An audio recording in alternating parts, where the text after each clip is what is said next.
My girlfriend's dad is very authoritative, invades her privacy and is borderline creepy.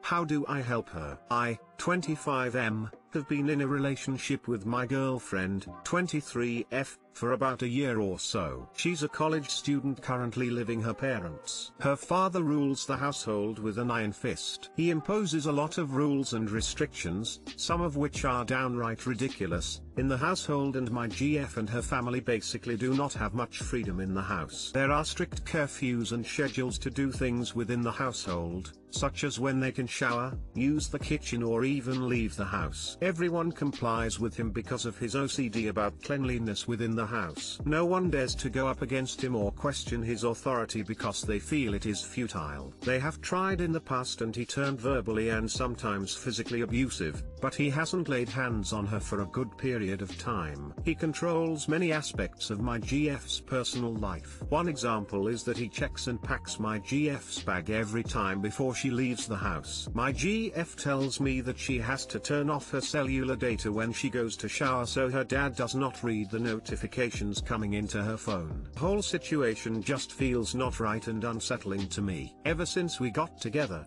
I have met her father a couple of times and the interactions have all been cordial and he showed no animosity towards me, at least in person. However, recently he did some things that crossed the line with me. Don't get me wrong, I am not condoning any of his actions towards my GF, but I cannot presume to tell him how to run his household or tell my GF to go against her father. I write my GF cards and letters occasionally and her dad reads them behind her back. Despite wherever she tries to hide them, he somehow manages to find it. This means that he has been rummaging through her personal stuff when she isn't around. That was how he knew my name before my GF even broke the news of our relationship, because I have been making cards to my GF while I was chasing her and signing off with my name. On another occasion, he asked my GF an oddly specific question related to the contents of one of the cards I wrote. Trust me, the question is not something you would randomly ask anyone about and you cannot just rule it out as a mere coincidence. He has not openly admitted to reading those cards, but me and my GF more or less can confirm our suspicion. My GF confirms that he will look through her stuff whenever she is not around. I have talked to my GF about this on multiple occasions and she knows that this is not normal, but she is less fazed about it than me. I am deeply disturbed by this, but to my GF, she has accepted it as normalcy in her life, despite the awareness of it being abnormal. I can understand why she thinks that way and I can also empathize with her helplessness of it all. But to me,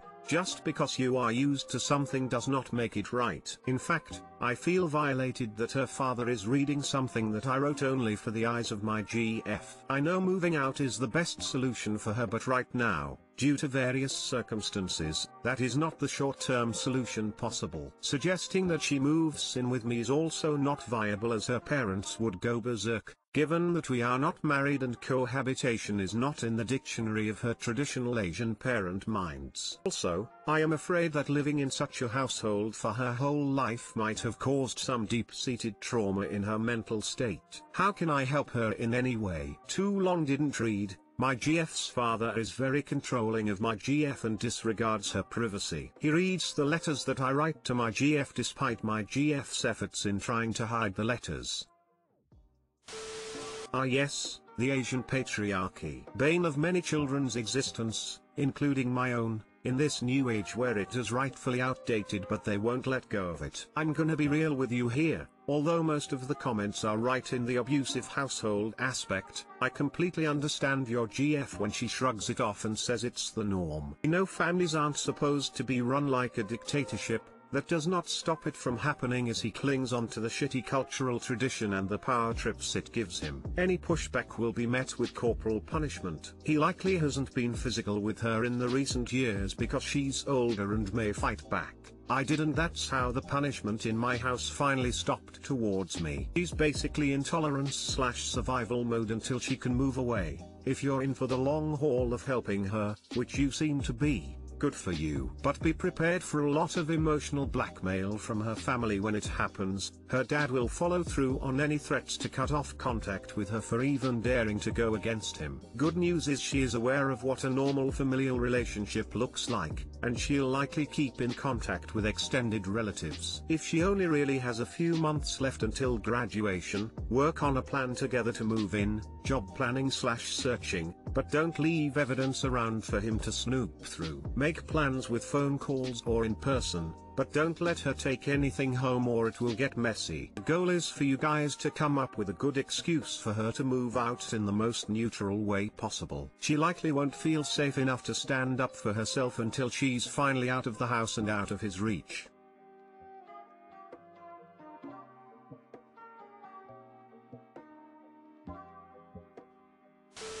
She needs therapy. With therapy she can learn about setting boundaries and probably decide to move out on her own. Being that her father won't respect her or her boundaries. Specifically therapy with someone who specializes in domestic violence. Leaving someone like this can take a long time. Is she financially tied to him? Will he hurt other family members in retaliation? The only way she will see fully how abusive this is will be when she leaves and builds her own life. But she needs someone skilled in these types of dynamics. She is minimalizing her experiences to survive. It's what victims of trauma do. The brain simply goes into autopilot to induce damage limitation. You are right to be concerned. It's a terrifying way to live with a bully like that.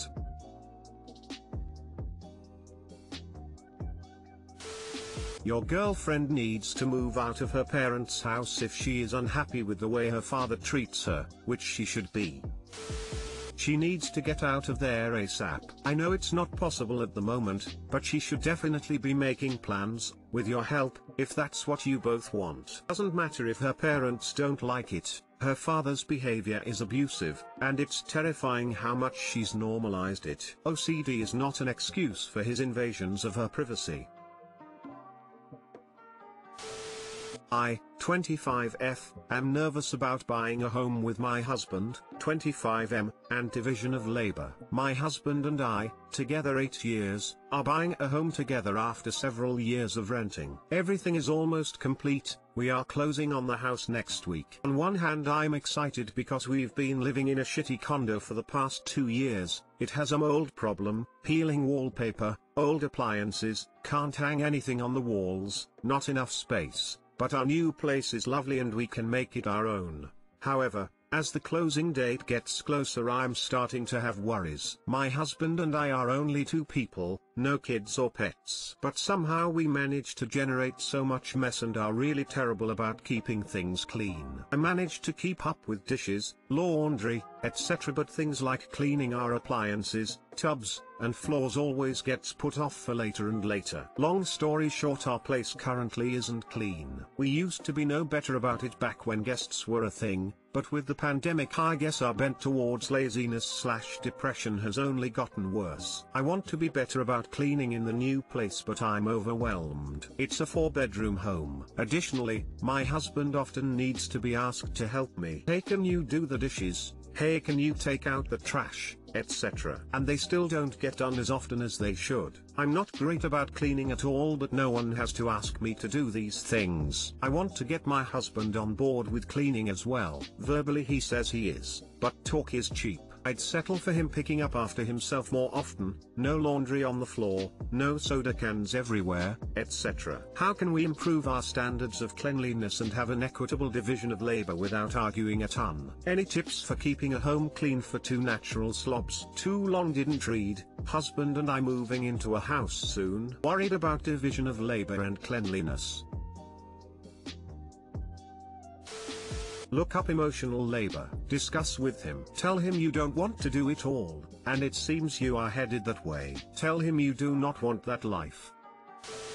Put a schedule on the fridge. The type of people who need to be asked are the type who really need it listed out right in front of their faces. There are chores that need to be done daily and weekly, You both need to commit to sticking to the schedule. You're right, a schedule on the fridge could help. I always keep a private schedule in my day planner for me, but I still end up putting off the seemingly non-urgent chores, and none of my chore planning ever involves my husband. It's more just me nagging him to help. Think a more formal schedule could help out. 1. If you can afford it, get a cleaning lady. 2. Accept that you may have to go to great lengths to get your husband to pitch in. It's hard to tell. If you've given him a task and he doesn't do it, how do you hold him accountable? Do you sit him down and have a serious conversation, ABT him letting you down? 3. Look at fair play. It's a book and a game, ABT splitting household labor. We both feel weird about hiring help to clean the home. Honestly, I just think we need to grow up and learn to clean our own house. We have time. We have no kids. We're just lazy as hell and need to do better. We've definitely had sit-down conversations and he has gotten better, but he still needs to be reminded. He gets so sucked into work or hobbies or whatever he's doing that he forgets to eat or sleep, let alone help around the house. Sometimes I have to remind him to do all of that. Please just make it easy on yourselves and hire a cleaner to come once a month to help you. My cleaner does a deep clean for $75 and she wears a mask. I'm not really worried about COVID because she's literally cleaning, lol. Get on the app next door using your new house address and ask for cleaner recommendations. Also, get a dry erase board and put it in the kitchen. I used to have to nag my BF to clean and I hated sounding like his mum. Got the board, wrote the chores, told him to check the board, and shit started getting done without me having to directly ask. It surprisingly worked really well for us. Write your chores on there too. Even if you only knock out 2 things out of 10, you're still getting stuff done. I never thought I was a list or planner type of person, but I've stayed consistent with it and it helps me in a lot of areas in life. Congratulations on your new home, smile. Get a cleaning person. They are not as expensive as you think. We pay $70 a week for floors, bathrooms, folding laundry, kitchen. It's not the cheapest thing in the world, but it's worth it to know your strengths and save somewhere else to take care of your biggest investment and keep yourselves from fighting over something stupid. How can I help my friend? Hoarding situation, landlord coming for inspection. I have been friends for 10 years or so with a funny, smart, amazing woman who is facing a tough reality. She moved into a rental home 10 plus years ago with her then BF, and a few years later they broke up. She met another man and he lived with her for a year or so, but since they broke up 5 plus years ago she has been neglectful in cleaning the home or doing any repair. She pays the rent but lives in a 2-bedroom older home that hasn't had water for over 2 years since there was an outside water leak that cost her $900, so the city tuner was off. She should have called the landlord for repairs, but since the home is in a hoarding state and she didn't want him to see it, she has just lived there without water. She comes to my house several times a week to shower and do laundry. Same situation with the heating unit stopped working, so she buys space heaters. Same with the AC system broken, so she buys fans. Her neighbors reported her home to the city due to a half-collapsed carport on her home that allows rainwater to drain into the back door/utility room area, which is visible from their property. The city sent a notice to the landlord. She is asking my help in getting the house clean for the inspection in 2 weeks' time, and I can't get her to understand the magnitude of how much work is involved. Don't want to go into specifics, but cleaning would require massive amounts of stuff being removed before we could even start to clean the surfaces, and how do you clean with no water service? I am a clean freak and it's my worst nightmare to clean out a home in this condition. I won't go into specifics, but it is very bad. Very bad. Years and years of stuff piling up. She had a power outage 5 plus years ago and all the food in her 2 refrigerators spoiled and haven't been opened since. I get that she is panicking, but now she is being very passive aggressive when I tell her the cleaning is too massive for the 2 of us. I can't tell her that she needs a hazmat crew and dumpsters. I don't want to lose her as a friend, but there is no possible way that I can help clean. I need advice on what to say and how to help her. I'm afraid that me not jumping right in to help is going to end our friendship. TBLR. My friend has been hoarding for years in a rental and landlord is coming for an inspection in 2 weeks and she wants me to help clean. I can't get her to realize the massive amount of work involved and can't tell her she needs a hazmat unit.